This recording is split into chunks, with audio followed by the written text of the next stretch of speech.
Today is Tuesday, March 26th, AD 2024. This is the Africa Review in 5, written by David DeBrain and presented by Amikani Katunga. A biblical guide to voting. This year sees a number of crucial elections around the world.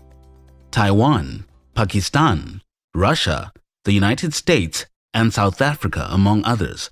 All in all, at least 64 countries will vote for government, including 18 African countries. When Christians vote, they are exercising a right given to citizens of a democratic state. They are requesting certain persons to be their government. And since Christians answer to God first, their vote must represent a request for a government that obeys God's mandate for human government. The Bible lays certain obligations on all human governments.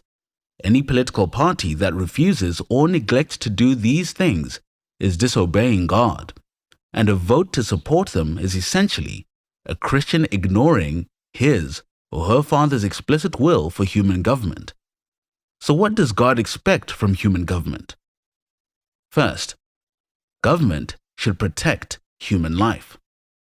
At the very institution of human government, God gave human beings the mandate to protect humans because they are made in the image of God. Governments are to protect the most precious thing on earth, human life.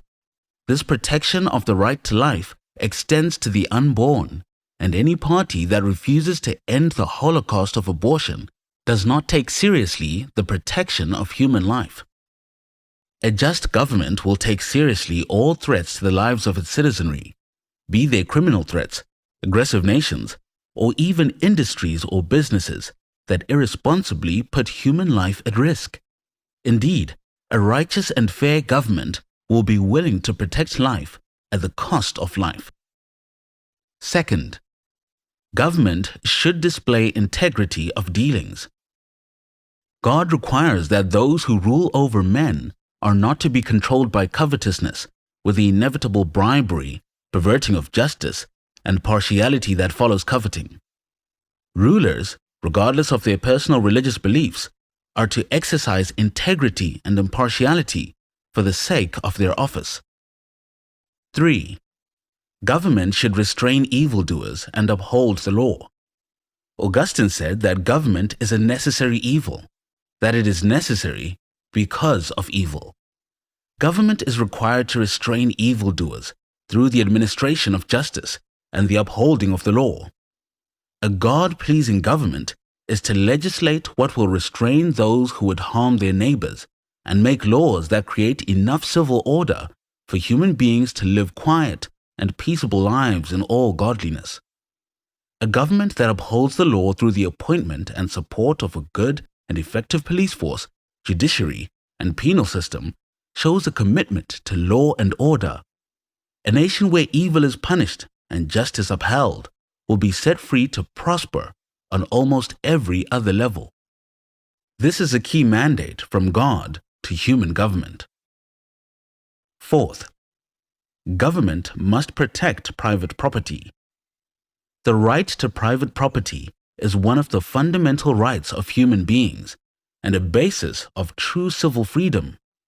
Stable families, businesses, and communities depend on the economic and social stability which private property ownership brings. God Himself protects this right, and consequently expects government to protect it as well. A government that seeks to undermine this right through expropriation without compensation, excessive taxes, penalties, or other levies that enrich itself and penalize the private property owner is expressing a profound injustice and overtly or indirectly showing its contempt for the freedom of its citizens. Notice what government is not required by God to do: support one religion over another, create jobs, manage and legislate the economy, increase the wealth of the country or the wealth of its own government, provide housing for its citizens, provide medical support or assistance to its citizens, or make sure every citizen is educated. Indeed, some of the things that people wish government to provide are actually required of others. Paul makes it clear in 2 Thessalonians 3 verse 10 that able-bodied human beings are responsible to earn their own living and see to their own welfare. 1 Timothy 5:8 makes it clear that caring for the elderly is something that falls firstly upon the family. When governments take the responsibility God gives to others, they create unhealthy expectations and foster immature dependence. God is clear what a government is to do: show integrity, uphold the law, punish evil, protect life, and protect private property.